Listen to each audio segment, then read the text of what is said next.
This show is a part of the podcast network of the Walled Garden Philosophical Society, an international community of philosophers and seekers dedicated to the pursuit of truth, wisdom, virtue, and the divine, wherever they may be found. To find out more, go to thewalledgarden.com.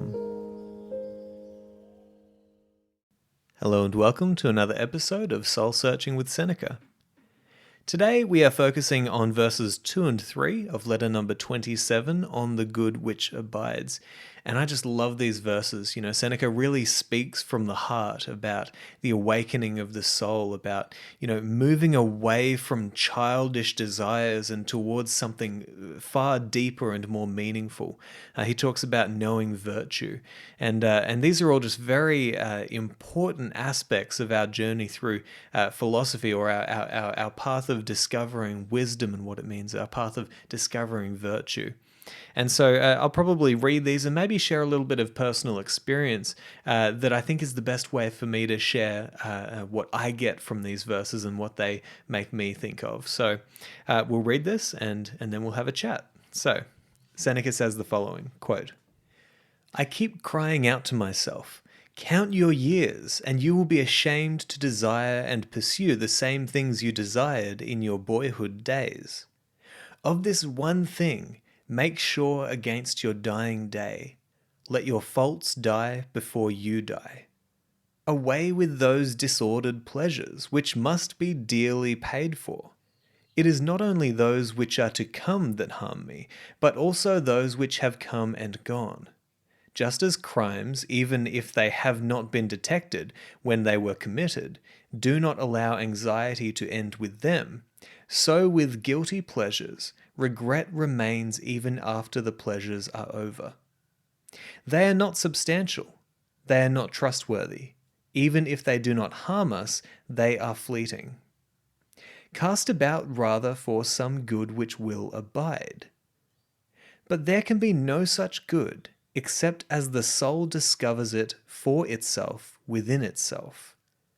Virtue alone affords everlasting and peace-giving joy. Even if some obstacle arises, it is but like an intervening cloud which floats beneath the sun but never prevails against it." End quote. Okay, so just a few really beautiful lines from Seneca here. I just love his writing, and especially in moments like this where he really just throws, killer sentences at you one by one. And he starts off with this idea that he's kind of speaking to himself and saying, move away from those childhood desires, those fleeting desires, those kind of worldly pleasures, you might say. And he says, of this one thing, make sure against your dying day that your faults die before you do. And that is probably a quote that you've heard before from Seneca. It's a powerful line, right? But it really shows that this is the mission that Seneca's on. He's trying to clean his soul. He's trying to rid himself of his faults so that he can die an honorable man, right? And then he goes on to talk about something that I'm sure that we all recognize, even if we won't admit it, right? Which is, he's pointing out that all of these vain pleasures, all of these desires, these worldly pleasures, they really don't leave lasting satisfaction. And on top of that, they leave you with this remnant, of this feeling of guilt, this feeling of anxiety over the fact that, we've not acted in our best interests or in the best interests of other people. What we've done is we've gone after our pleasure-seeking kind of desires, and this has led us down a path that is not good for us. And you can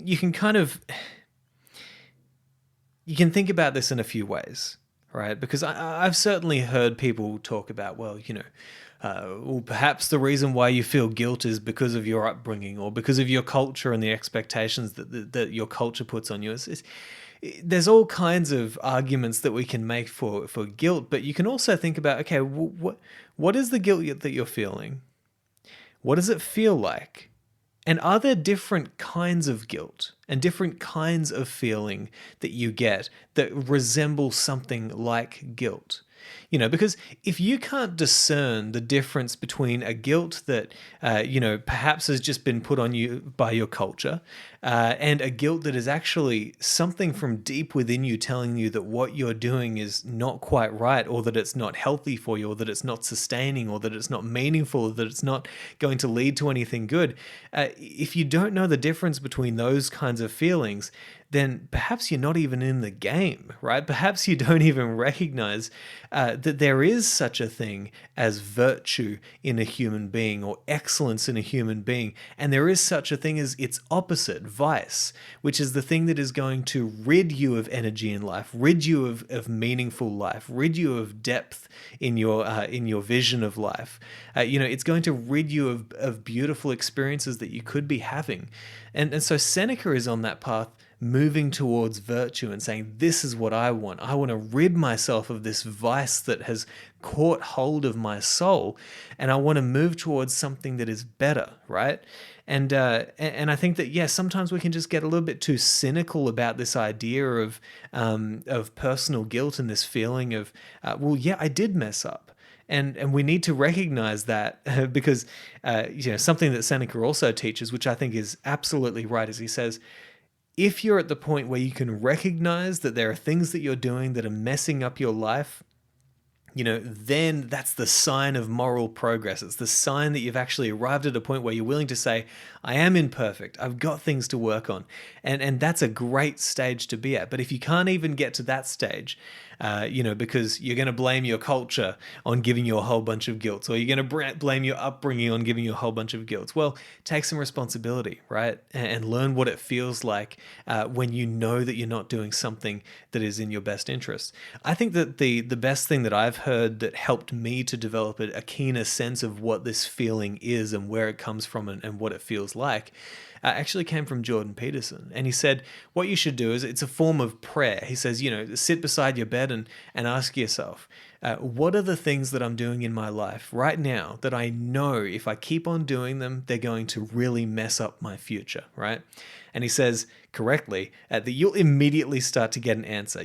I think about that right now. If I think about it right now, in 1 second, I've got like 2 or 3 answers that I know I've got some bad habits that if I keep on doing these, then I know it's not going to be good for my future. That's a really good way to kind of get a sense of that feeling of understanding your vices and understanding that they're not going to be healthy for you. It's that deep feeling within yourself that, you might not want to look at it, right? But if you actually ask the question, it will present itself to you, and then you have somewhere to go from, right? Okay, so Seneca, back to Seneca. He's saying, listen, move away from these childhood desires. Try and make sure that at the end of your life, you've rid yourself of these faults. You've become clean, because that is the sign that you've kind of reached this stage of moral progress, I guess. And he's also saying that we need to recognize that so many of these pleasures, these desires, can lead us down these very dark paths, and they all have their necessary what's the right word here? They all take from us in some way. The line that he gives, and I think that this is perfect. He says, "Away with those disordered pleasures, which must be dearly paid for." Right? Must be dearly paid for. There are no shortcuts in life, right? There's no free rides. You don't just get to go around living it up with all your pleasure seeking and all your desires and everything, and pursuing every worldly pleasure that you want. You don't just get to do that without the subsequent consequence of those actions, right? And Seneca's saying it must be dearly paid for. And so then he kind of goes on to say, they are not substantial. They are not trustworthy. Even if they do not harm us, they are fleeting. So again, he's kind of just trashing vice at the moment. He's kind of saying, listen, wake up, right?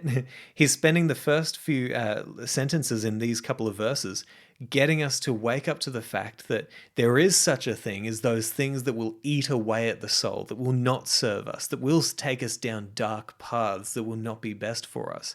And we need to wake up to that before we can see the next thing that he's going to show us. So now he says, cast about rather for some good which will abide. Cast about, right?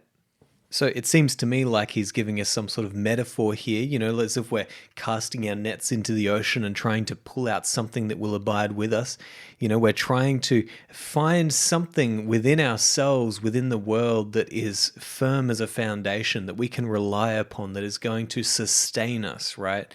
I've often made this analogy that, you think about Heraclitus talking about how life is kind of like a river. The river is always changing, always, the river below our feet is always changing. And so are we. We're constantly changing.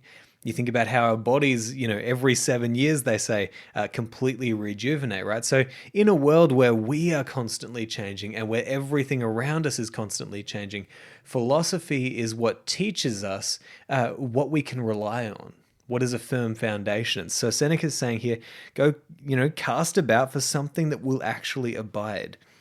And then he says, but there can be no such good except as the soul discovers it for itself within itself.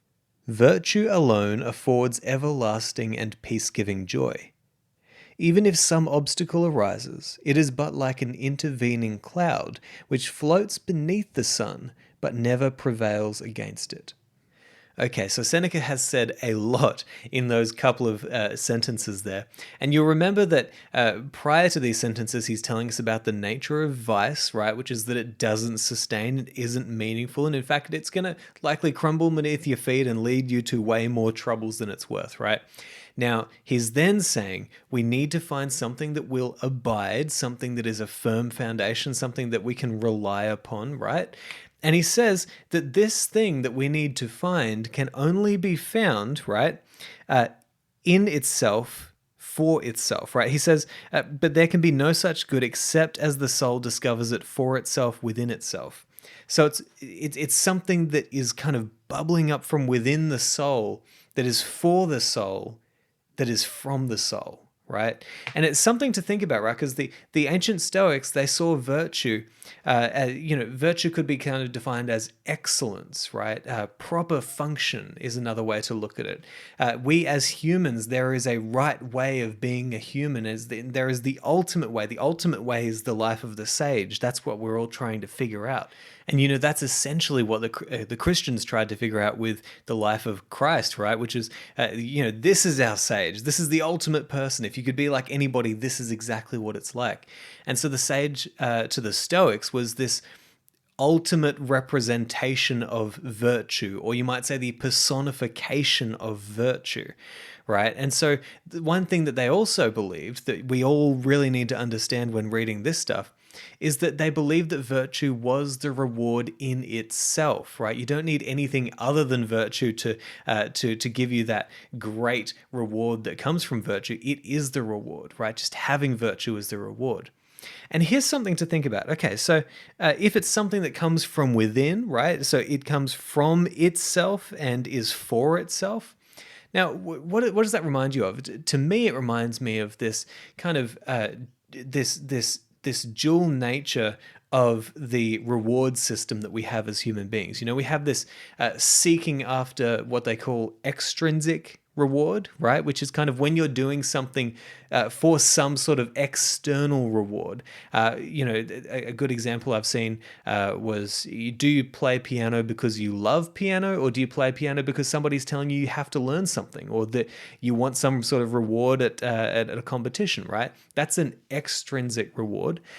Whereas the intrinsic reward is when we're doing something because it gives us a feeling of deep meaning within. We're doing it because we love it. That's when you play piano because you love the instrument and you just want to be there experiencing that, right? So he's saying that virtue is that kind of thing. It's an intrinsic reward. The reward is within ourselves, right? And it comes from ourselves, right? Because he says the soul discovers it for itself within itself. It is within us. So virtue is something that is the reward in itself, and it is something that we find within us. And this is why Seneca goes on to say that virtue alone affords everlasting and peace-giving joy, right? Because virtue, let's put it like this. let's say there's like a pyramid of things that you could be focusing on in life. The thing at the very top of the pyramid, the one thing that shines at the top, right, is that one thing that if you would focus on that one thing at every moment in your life, then everything below that one thing in the pyramid would be taken care of.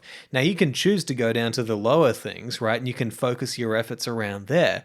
But ultimately, you're going to be running in circles, right? Because you could be focusing on something that fixes all the problems at once, right? And so if you think about what's the thing that fixes all the problems at once, well, the idea that the Stoics try to get across to us, right, and that is also found in Christianity in the Sermon on the Mount, for example, is this idea of virtue or proper function, right action, appropriate action, correct duty, whatever you like to call it, in this moment, right? Virtue is the thing that fixes all things at once when you engage in a virtuous act. And it is a reward in itself, and it comes from within ourselves. So I hope that what you're getting here is a better kind of picture or understanding of what virtue might look like, what it feels like, right, in your life, because that's really what you want to develop. It's almost like you want to develop a communion with the principle of virtue or the idea of virtue. What would it mean for you in your life to live a virtuous life? What would it mean for you to display excellence as a human being? What would it mean for you to display correct judgment and discernment in this moment for your life? And I have to read this next bit because it's so important. This is one of the most important things that you can learn about virtue, right? He says, even if some obstacle arises, it will be like an intervening cloud which floats beneath the sun but never prevails against it. And so what can this show us about what virtue is and what its nature is? Well, Seneca suggests that virtue is kind of like the sun. It's actually not an uncommon kind of mythological metaphor. It's this thing that shines brightly. It's something that shines forth to us. It's something that cannot be blocked by the clouds that may move above it or below it. And this is something to think about, right? Because even mystics, for example, who achieve this enlightened state in life, they still say, look, there are days when I don't have a good day. I have a bad day, but ultimately you still have that vision, you still have that awareness, you still have that sight of what is beautiful, of what is true, right?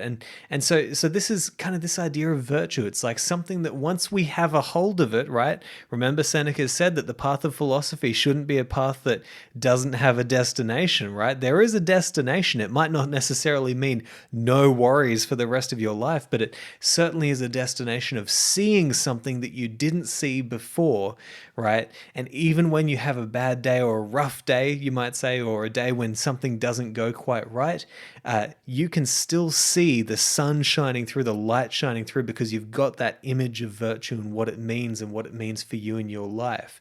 That's at least the best way that I can put it. And if I can just solidify my thoughts with some personal experience here to get you to see, at least from my perspective, what it means to get a picture of virtue so that it never leaves your mind, right? It never leaves your sight. So, many of you will have been following me for some time, and you know that in late 2019, I decided that I was going to quit my successful career in gym management, and I was actually going to go back to the podcasting coaching full time, which meant no stable income from the start, going from a stable income and a good income to none. And it meant leaving a career that was genuinely successful and on an upward trajectory. I was getting all kinds of opportunities. I was already managing, within 2 years within the industry, I was managing a very successful new club that later on went on to win the best new club of Australia. I was getting opportunities from corporate to take on dying clubs and build them up and actually get a pretty significant stake in the club. So I was getting really good opportunities, but there was some question that Jordan Peterson asked that gave me a new picture of what virtue meant, right? And what it would mean for me. And it really allowed me to see that virtue shining forth in my life and calling me to something better, something deeper and more sustaining than where I was. And the question was, he said, you should conceptualize the highest possible good for you and your family and your career and your country. What would be the best possible thing that you could aim at that would be good for you, genuinely good for you and others. And then you should aim at it. And he said that the reason you should aim at it is because you've got nothing better to do than that. And that just, it was like a slap in the face. It was like, of course there's nothing better to do than that.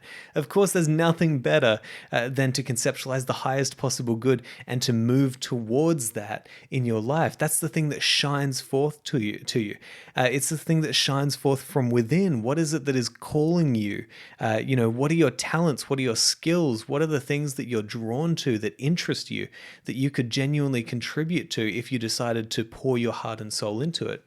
And so from then I decided, okay, this is the moment. I'm quitting my job. I know it's a successful career and it's on an upward trajectory, but that doesn't matter as much as following what is deeply meaningful to you. And so I decided to do that. And now, we're about 1.5 years into this experiment, and I'm sitting here, and on my desk is my very first book, The Poet and the Sage, and it's not the book that I thought I'd write. It's the book I had to write because it was something that bubbled up from within me. It's poetry, it's prose, it's, a deep understanding of who I am, because I never thought that I would be a poet. I never was interested in poetry, but this is the thing that shined forth to me as I began that creative process. I've got an album out, which was deeply meaningful. I'm a musician and I needed to return to that. I needed to return to my musicianship because it's so much a part of who I am. That to me is virtue. It might not be to you, but to me it is, because it's a part of who I am. It's living in agreement with my nature. And then I also think about the relationships I've built, the people who have come on with my coaching, and the beautiful relationships that I've built with them, and how they have inspired me, how they have changed me as a person. The people I've got to interview on the podcast, that it all stems from that decision to say, I'm going to actually decide right now to go after that thing that shines forth, the deeper meaning that calls me forth, right? That's what I'm going to pursue. And that is virtue of the soul, right? And I'm not saying that I have attained virtue. I'm not saying that I am virtuous. I'm not saying that really I'm responsible for any of this. What I am saying is that I can see the way that virtue works because you follow something that feels deeply meaningful, right? You start to get a sense of what virtue looks like, what it feels like. And then once you get the proof of how it works in your life, then it's going to truly sustain you, right? Because I know that for the rest of my life now, I've got the proof that when I go after things that are deeply meaningful over things that may be expedient or over monetary value or over material value, right? When I go after the things that bubble up from my soul, the goods that come from within my soul, as Seneca would say, when I go after those things, that's when really good things happen. Not necessarily in terms of external success, but internal feelings of meaning and satisfaction. I can rely on that. I can't rely on the external success. And I just want to reiterate, this isn't a kind of, I'm not trying to be prideful here. I'm trying to, express gratitude for the fact that I've actually arrived at this place where I can recognize what is truly intrinsically valuable and what is not. What sustains me, what does not sustain me. And listen, I've got a long way to go.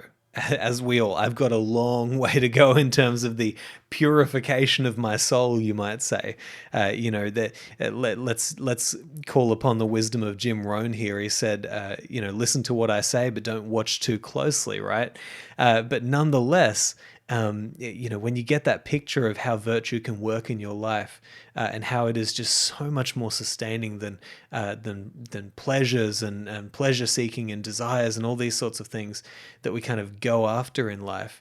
Man, like it's proof. It's proof for you that the philosophical journey, it's going somewhere. It's pulling you somewhere that is meaningful and that is going to sustain you.